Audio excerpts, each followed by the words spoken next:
रावण लंका का शक्तिशाली राजा, वेद और शास्त्रों का ज्ञाता था। रावण एक महापंडित था। आश्विन माह की दशमी के दिन प्रभु श्री राम ने उसका वध कर दिया था। रावण नाम का दुनिया में कोई दूसरा आदमी कभी नहीं हुआ। रावण का जन्म एक ब्राह्मण कुल में हुआ था, फिर भी उसमें राक्षसों के गुण थे। अब सवाल यह उठता है कि ब्राह्मण पुत्र होते हुए भी रावण राक्षस क्यों बना। इसके पीछे पौराणिक कथा में 3 प्रमुख श्राप शामिल हैं। रावण का जन्म ऋषि विश्रवा और राक्षसी कैकसी के पुत्र के रूप में हुआ था। विश्रवा ब्रह्मा के पुत्र और एक महान विद्वान थे, वहीं कैकसी राक्षस वंश से थी। इस तरह रावण के रक्त में एक ओर ब्राह्मण ज्ञान था तो दूसरी ओर राक्षसों की उग्रता। यही विरोधाभास रावण के व्यक्तित्व का आधार बना। रावण के राक्षसत्व का पहला कारण नारद मुनि का श्राप बना।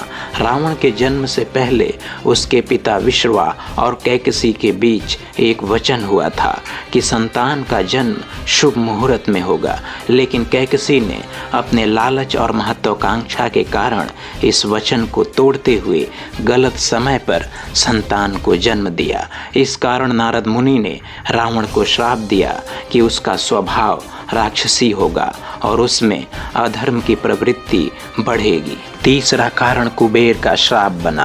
कुबेर ने अपने सौतेले भाई रावण के अहंकार को नियंत्रित करने की कोशिश की, लेकिन रावण ने अपने भाई को हराकर लंका पर कब्जा कर लिया, जिससे कुबेर ने उसे श्राप दिया कि उसके अत्यधिक अहंकार के कारण उसका विनाश हो जाएगा। तीसरा और अंतिम कारण ब्रह्मा जी का श्राप बना। रावण ने एक बार अपनी शक्ति का प्रदर्शन करते हुए कैलाश पर्वत को उठाने की कोशिश की, जिससे शिव जी नाराज हो गए। रावण को अपनी गलती का एहसास हुआ और उसने भगवान शिव से माफी मांगी, लेकिन ब्रह्मा जी ने उसे श्राप दिया कि उसकी मृत्यु श्री राम के हाथों होगी, जो अंततः रामायण के युद्ध का कारण बना। रावण एक उच्च ब्राह्मण कुल में जन्मा था, लेकिन उसकी माता कैकसी के राक्षसी स्वभाव और तीनों श्रापों ने मिलकर उसके जीवन की दिशा ही बदल दी।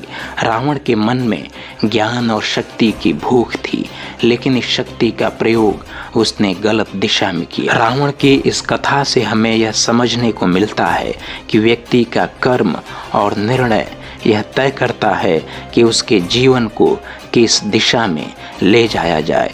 ब्राह्मण कुल में जन्म लेने के बावजूद रावण के गलत निर्णय और श्रापों ने उसे एक राक्षस बना दिया। यह कहानी न केवल एक पौराणिक पात्र की है, बल्कि यह भी सिखाती है कि कैसे शक्ति और अहंकार का गलत उपयोग विनाशकारी भी हो सकता है।